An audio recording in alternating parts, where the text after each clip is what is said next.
Hi అండి. ఈరోజైతే మా ఇంట్లో Sunday special chicken dum biryani అండి. ఇంక ఇది నా స్టైల్లో ఎలా చేసుకుంటానో చూపిస్తానండి మీకు కూడాని. ఇక్కడైతే ఫస్ట్ బియ్యం అయితే నానబెట్టుకున్నాను, అలాగే బ్రౌన్ ఆనియన్స్ అయితే వేపేసుకున్నాను, పెరుగు, కారం, పసుపు, అలాగే బిర్యానీ మసాలా, చికెన్ మసాలా, అల్లం వెల్లుల్లి పేస్ట్లో నేనైతే ఇలాచీ అయితే వేసేసుకుని గ్రైండ్ చేసుకుంటానండి, ఫ్లేవర్ బాగుంటుందని చెప్పి. ఇంకా చికెను బియ్యం కోసం అయితే ఇక్కడ నీళ్ళు అయితే పెట్టాను, రైస్ కోసం. అందులోనే అన్నీ బిర్యానీ సామాను మొత్తం వేసేసాను. ఇంకా అలాగే ఇక్కడైతే చికెన్ అయితే కలిపి పెట్టుకుంటున్నానండి. చికెన్ మసాలా ఒక చిన్న స్పూను పసుపు, అలాగే కొంచెం కారం, అల్లం వెల్లుల్లి పేస్టు ఇలా చేసింది, ఒక 2 నిమ్మకాయలు, అలాగే సాల్టు, ఇంకా కొంచెం పుదీనా, బ్రౌన్ ఆనియన్స్, ఇవన్నీ నిమ్మకాయ వేసి కలిపేసిన తర్వాత అది ఒక అరగంట అయితే పక్కన పెట్టేసుకుంటానండి.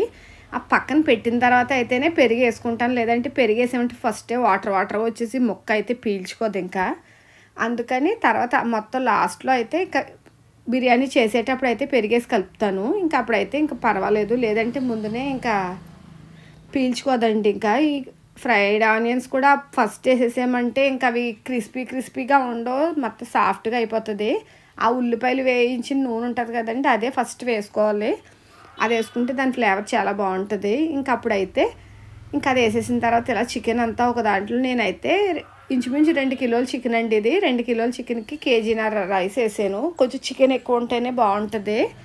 ఇంకా తర్వాత అయితే పచ్చిమిర్చి పైన మామూలుగా వేసేసుకుని ఇంకా రైస్ అయితే ఇంకా చికెన్ మీద వేసేసుకున్న తర్వాత చికెన్ అయితే 2 లేయర్లు కూడా వేసుకోవచ్చండి. నేనైతే ఇంకొక లేయరే వేసేసాను. 2 లేయర్లు అంటే ఒక సగం రైస్ వేసుకుని కొంచెం నెయ్యి వేసుకుంటే బాగుంటుంది. నేనైతే మొత్తం ఒకలాగే వేసేసాను. వేసేసిన తర్వాత ఇంకా దానిపైన అయితే బ్రౌన్ ఆనియన్స్, అలాగే పుదీనా, నెయ్యి కొంచెం ఎక్కువ వేసుకుంటే బాగుంటుందండి. ఎంత నెయ్యి వేసుకుంటే అంత టేస్ట్ అయితే వస్తుంది.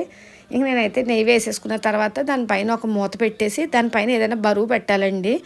బరువు పెట్టామంటే సమానంగా ఉడికిపోతుంది మొత్తం. ఇంక మనం మూత తీసి చూడాల్సిన పని కూడా ఉండదు.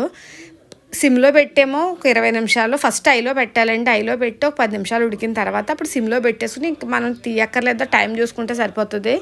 తర్వాత అయితే కట్టేసిన తర్వాత కూడా ఒక అరగంట అయితే స్టవ్ మీద వదిలేయాలి. మనం కొంచెం చల్లారిన తర్వాత కలిపితేనే బాగుంటుంది. అది మరి వేడివేడిగా కలిపితే మొత్తం ముక్కల కింద అయిపోతుందండి. ఇదిగో నేనైతే వేరే గిన్నెలోకి అయితే తీసేసుకుని శుభ్రంగా కలుపుకున్నానండి. ఎలా ఉందో మీరే చూసి చెప్పండి. బాబా.